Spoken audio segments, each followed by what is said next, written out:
Napansin nyo na ba ang magagarang kotse noon ng Lupin? Ang motorbike at police car sa Zydo. Lahat ng ito ay gawa ng nangungunang car modification expert, ang Atoy Cars. Ito ba ay Porsche? Baka masya kayo kapag nalaman nyo na isa itong lumang Beetle noon. Ito ba ay BMW Mini Cooper? Isa lang tong ordinaryong sedan dati. Sa malikot na imahinasyon at pulidong trabaho ng grupong Atoy Cars, ang mga ordinaryong sasakyan ay nagiging dream car ng sinuman. May isang time na na-realize ko na parang meron pala akong ibang naiisip na hindi naiisip ng iba. One day na-realize mo na lang, kaya mo na pala. Ikaw na pala yung gumagawa ng ganyan. Estudyante pa lang si Atoy, mahilig na talaga siya sa mga kotse. Pinapangarap niyang magtayo ng sariling talyer. Tumuto lang amang nagnanais na ang lahat ng anak niya magtrabaho sa kanilang sariling kumpanya. Umabot sa point na tinanggalan niya ako ng auto, tinanggalan niya ako ng baon. Pininindigan ko lang. So, inabutan ko yung time na talaga as in bulok na talyer, yung mga nakikita mo na backyard. So, kaya pag nakakita ko ng mga backyard na shop, hindi ko na-underestimate yan kasi hindi mo alam kailan yan mag-grow.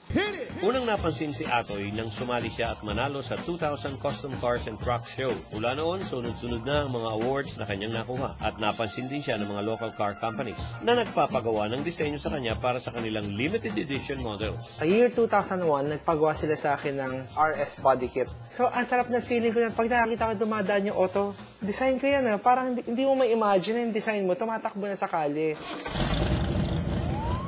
Lalong sumikat si Atoy nang nag-volunteer ang kanyang grupo na ayusin ang mga squad cars ng San Juan Police. Pag nababasa mo sa internet, finest police car in the world. So makikita mo lahat ang gaganda. Pagdating sa Pilipinas, Manila's finest, sa naka-junk yung sasakyan. So medyo offensive. So nag-collaborate kami ni Mayor JB. Sige, Mayor, gawin ko yung auto, something like that. For free. Wala kaming ginastos, ni singkong kusing. At ang maganda pa dito, kapag nasira, kapag may kailangan ng repair, ginagawa nila kagad. Kaya ngayon, gwapong-gwapo at bihis na bihis sa mga squad vehicles ng San Juan. Ilang beses na itong nailathala sa mga magazines, ginamit sa MTV at naipalabas sa mga motoring shows. Alam mo, ang kinatutuwa namin, nilalapitan na kami ng tao, magpapakuha ng pictures, lalapitan yung pulis. Kumbaga, lagi silang neat and clean and neat. Sila, snappy lagi dahil hindi sila pawisan. Tsaka, proud na proud sila na nakasakay sila sa magandang mobile cars. Ito rin ang dahilan kung bakit napansin ng GMA7 ang galing ni Atoy sa mga kotse. Nakaupansin ang mga disenyong ginawa niya para sa ilang programa dito. Well, ang gusto kong ma-achieve talaga is Filipino car.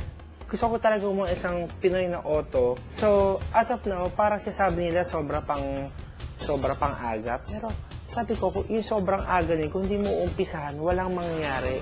Basta work ka lang. Gawin mo lang yung tingin mong hilig mo or saan ka masaya. Lahat naman ng bagay, kung masaya ka sa ginagawa mo, mag-excel at mag-excel ka doon. Nag-umpisa sa isang pangarap noon. Unti-unti nang naisa katuparan at humigit pa ang mga pangarap ni Atoy ngayon.